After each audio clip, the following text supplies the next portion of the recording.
Hi viewers, it's urdclassic.net. It's 9 o'clock, let's watch today's news. Famous Tik Tokar Hareem Shah has been arrested at the Turkish airport along with her husband.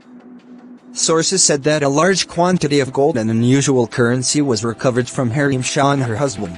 Secretary Tourism Punjab Ehsan Bhatta visited Jhelum district and took a detailed look at tourism and tree planting projects. Director Archeology Maqsood Ahmed, Divisional Forest Officer Sudhir and Assistant Commissioner Jhelum Kamran were also present on the occasion. The bridegroom killed the bride on the first night of the wedding in the Matha Twana area of Khushab. Police, acting on a tip-off, arrested Farhat Hayat, husband of the deceased, and secured the crime scene.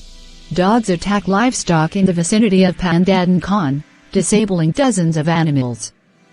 A petition has been filed at the police station for legal action against the owners of dogs who went missing from the scene.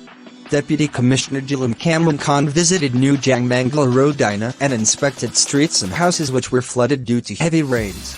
Here is today's news. Stay tuned for more news. Goodbye.